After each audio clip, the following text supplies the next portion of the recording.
India has climbed till the 38th position, a whopping 38th position out of 139 economies in the world in the Global Innovation Index, which is presented by the World Intellectual Property Organization.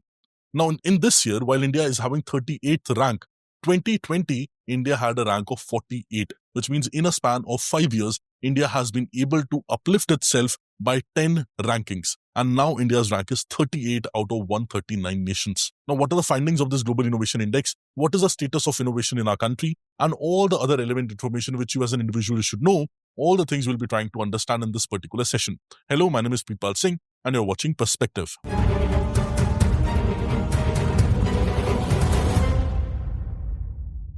Now, first, let's discuss about this Global Innovation Index. Now, this Innovation Index was started in the year 2007, and it was developed to provide a comprehensive metric and to provide different methodologies for assessing the wide spectrum of innovations across different economies, and also to compare how different economies stand amongst each other in relation to innovations in scientific discoveries. Also, it is published annually by World Intellectual Property Organization, WIPO. And also, this has become a key benchmark in the entire world for evaluating economy's innovation ecosystem throughout the world, and which is why it is recognized by the UN General Assembly in the world as well, and it is recognized as an authoritative reference for shaping science and technology and innovation policies and science, technology, innovation decisions all across the world amongst different wide spectrums. Now, while we are very clear about the Global Innovation Index, let us discuss about India's role in this particular index. See, India's related finding. India's position rose from 81st, that is in the year 2015, to 38th, that is in the year 2025. And also one more important thing to note is that India is ranking first in the lower middle income countries and also in Central and Southern Asia, which is a very wonderful thing. Also, if you see this particular report, India's strength lies in particular parameters. One is knowledge and technology outputs, market sophistication, but its weaknesses lies in different parts. For example, business sophistication, where India ranks at 64, infrastructure at 61, or institutions at 58. However, now if you see the top 5 best ranking countries in the world, definitely the first spot, without doubt, is taken by Switzerland. Second is taken by Sweden. Third is taken by US. Fourth is taken by South Korea. And 5 is taken by Singapore. These are the top 5 performing nations all across the world. And China is ranked in top 10 for the first time and securing the 10th position. So it is for the first time China is in top 10. Now, these are about the major countries who are having top 5 rankings in the world. If we talk about the top innovation clusters, they are a bit different, which means the world's most top innovation cluster region is the Shenzhen, Hong Kong, Guangzhou area, which is ranked first. And this region is present in China and Hong Kong.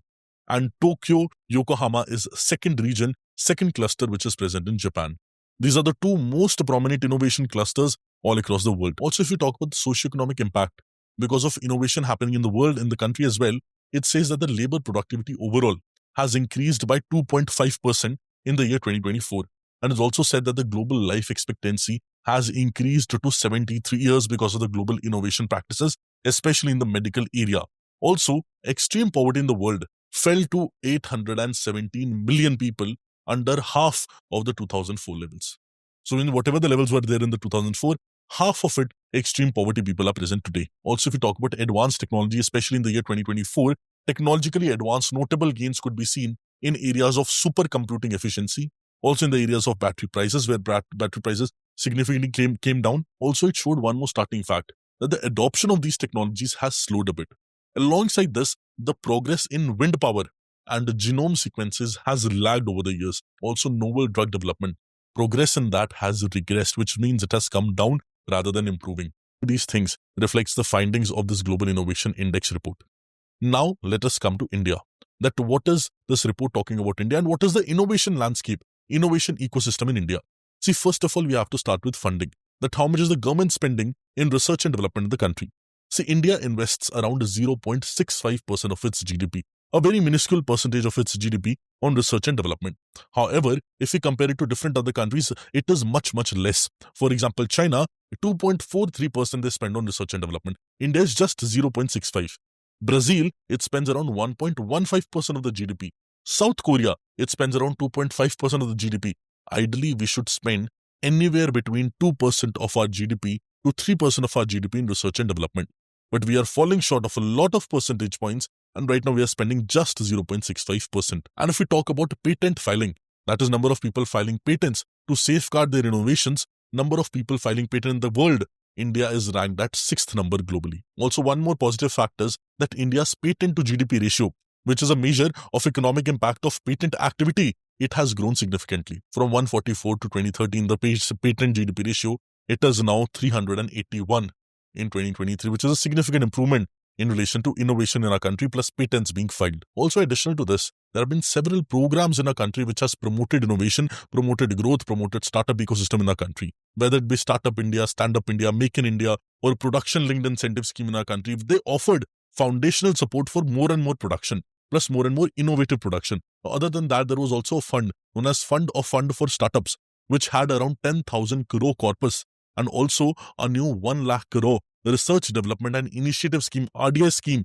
was seeking to boost private sector research and development in our country. That was also one initiative by the government. Other than that, the Startup Hub India initiative, which linked more than 1,100 incubators and also accelerators, that is also one prominent initiative. And also in the year 2023 alone, this Startup India Seed Fund scheme, it provided around 945 crores to seed funding in our country alone, which is enough to tell you that government's expenditure and the overall expenditure on startup ecosystem, on innovation ecosystem in our country is improving significantly. Now, while all this is going on, deep technology is also being pushed in our nation. Deep tech push is very prominent, very high, especially if we see certain significant sectors like semiconductors. Now, National Semiconductor Mission or Semicon conferences have taken place in our country multiple times. Now, this National Semiconductor Mission, which is backed by 76,000 crore alongside India AI Mission and PLI for quantum technologies, it enhances self-reliance in the country because we are able to develop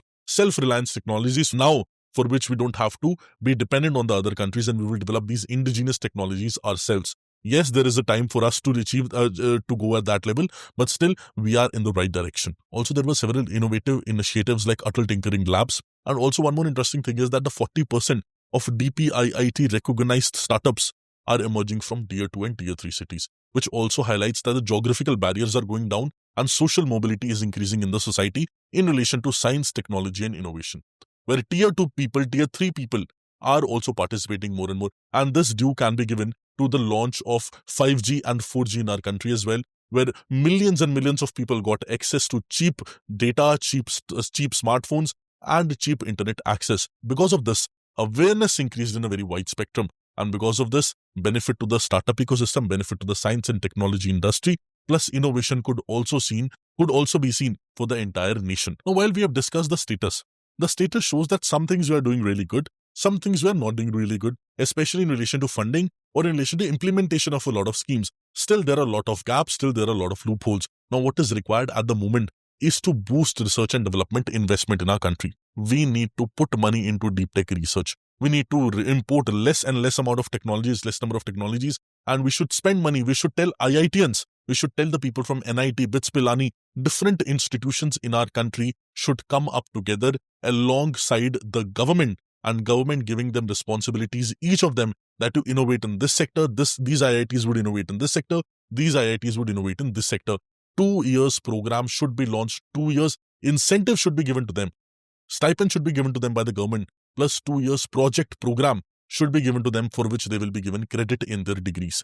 If that is done, India's entire ecosystem of innovation could improve to a very great extent, which means university-led research needs to be promoted, public-private innovation hubs needs to be there, plus cross-sector collaboration is very vital to enhance innovation in the country at all levels. Now, while India has achieved 38th position, which is something for us to celebrate, but we must not forget that in this, we also have a lot of scope of improvement. We need to improve the innovation ecosystem by implementing a lot of measures which we have already discussed. Do let me know what are your views surrounding this particular issue. I'll be very happy to read them.